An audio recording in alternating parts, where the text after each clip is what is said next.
Avant chaque export d'un objet sous Unreal, je te conseille de faire un certain nombre de choses pour que ton objet soit au mieux préparé.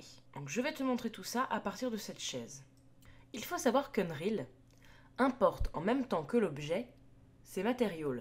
Par exemple, si j'ai envie de faire une chaise en bois, mais qui a une assise en paille, je vais venir assigner deux matériaux à ma chaise, un matériau paille et un matériau bois.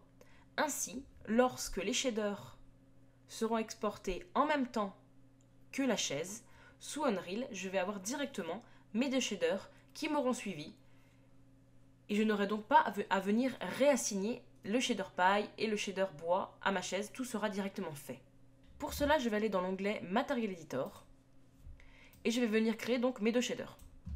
Donc pour cela, je clique sur Standard, je le pose dans la viewport de Node et je vais appeler celui-ci dans un premier temps, donc double-clic dessus, paille. Et je vais lui donner une couleur. Donc par exemple, le jaune, au hasard. Je clique sur mon assise et j'assigne mon matériel. Maintenant, je vais m'attaquer au bois, donc je reprends un standard, je le repose dans la viewport, je redouble-clique dessus, hop, et je vais l'appeler cette fois-ci bois. Je lui donne une autre couleur, par exemple le rouge, et je vais assigner cette couleur à toute ma chaise, à l'exception bien sûr de mon assise. Effectivement, tu vas avoir une scène qui sera très colorée, mais ça va être un énorme gain de temps. Notamment parce que donc, tu n'auras pas à recréer un matériel et l'assigner, et également parce que si par exemple tu as un objet qui est tout combine, donc, par exemple mettons que cette chaise avant l'export tu l'avais entièrement combine, lorsque tu vas venir la shader sous Unreal, il va te mettre du pain ou du bois par exemple sur toute ta chaise. Et si au moment de ta production, tu décides finalement de changer, de te dire j'aurais préféré de la paille sur mon assise, tu ne peux plus. Il faudra retourner sur 3ds Max, redécombiner, remettre tes shaders et recommencer ainsi de suite. Donc ça va vraiment être un gros gain de temps.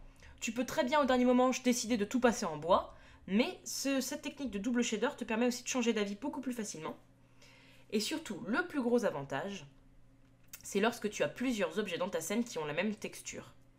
Donc l'exemple le plus probant, c'est par exemple l'aluminium. C'est un matériau qu'on utilise énormément pour faire des objets design. Dans un intérieur, tu as souvent énormément de pièces en aluminium. Ce que tu vas venir faire, c'est que tu vas venir sélectionner en amont, dans ta scène, tous tes objets qui seront en aluminium. Et tu vas venir leur assigner le shader aluminium à toutes. Donc par exemple, si c'était du bois, tu assignerais donc le matériau bois à tout le monde. Donc tous tes objets en bois seraient rouges, par exemple. Là où c'est un énorme gain de temps, c'est que lorsque tu vas passer sous Unreal, il te suffira simplement de changer, donc de prendre le shader qui sera appelé aluminium, de créer un shader aluminium, et l'intégralité des objets en aluminium dans ta scène vont se shader tout seul. Et c'est vraiment très avantageux, ça t'évitera d'aller cliquer et glisser ton matériau sur tous les objets que tu souhaites, tout est fait d'un coup, et tu peux également tester différentes couleurs sur toute ta scène d'un coup. Le point numéro 2 sur cet objet, c'est qu'il est composé de beaucoup de morceaux. Tous les cubes qui le composent sont un objet séparé. Donc ça va être très inconvénient pour nous parce qu'on va se retrouver avec des objets qui vont s'importer à plusieurs séparément, enfin ça va être assez compliqué. Donc ce qu'on va venir faire tout de suite, c'est qu'on va venir tous les combiner pour n'en faire qu'un seul. Donc pour combiner notre objet, on va cliquer sur une seule partie. Donc par exemple, je repars toujours de ma paille. Dans son éditable poly, on va venir cliquer sur attache et attacher tous les petits morceaux de la chaise sur cette éditable poly, tout simplement.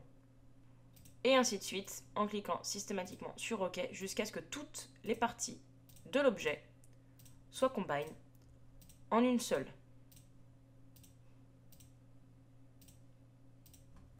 Donc nous avons maintenant un seul et même objet qui fonctionne par lui-même, qui se déplace par lui-même, qu'on peut sélectionner comme une seule entité. Donc beaucoup plus facile sous Unreal. Pourquoi avoir tout combiné ? Parce que effectivement, c'est vrai que Unreal propose la fonction Combine Meshes. L'intérêt d'avoir tout combiné ici, ça va être de pouvoir placer le point de pivot à l'endroit le plus logique possible. Il arrive souvent lorsque tu fais un environnement d'avoir deux cas de figure. Soit tu as intégralement modélisé la scène sous Revit ou sous 3ds Max, donc tu l'importes intégralement sous Unreal, soit tu vas avoir uniquement modélisé des objets et tu vas vouloir dans Unreal venir les placer. Dans le second cas, c'est-à-dire dans le cas où tu aurais fait plusieurs objets séparés, si ton point de pivot est au centre, tu ne vas pas être très précis. C'est-à-dire que si là vraiment, je vais venir mettre ma chaise exactement sur ce point-ci, c'est un peu au pifomètre. C'est-à-dire que là, je suis dessus, mais est-ce que je suis vraiment dessus? On ne sait pas exactement. Donc ce qu'on va venir faire, c'est qu'on va placer le point de pivot à un endroit parfaitement logique, c'est-à-dire, donc alors après tu choisiras ton sens toi, soit en bas à droite, soit en bas à gauche. Pour changer notre point de pivot, on va aller dans l'onglet Hiérarchie, Affect Pivot Only, et là on va aller venir cliquer sur le petit 3 avec l'aimant Snap Toggle.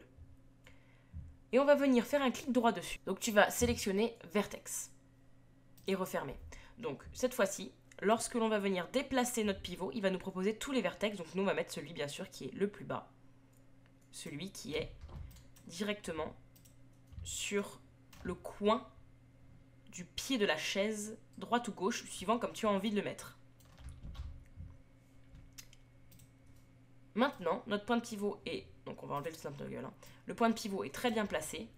Ce qui va faire que lorsque l'on va vouloir venir vraiment sur la grille, sous Unreal, on saura exactement où on se trouve. À présent, ton objet est vraiment prêt à être exporté. Il est combiné, donc bien sûr tu as ouvert tes lightmaps et tes UV, c'est très important. Donc tes UV, tes lightmaps sont faites. Tu as mis des matériaux sur ton objet, tu as combiné ton objet, tu as placé son point de pivot.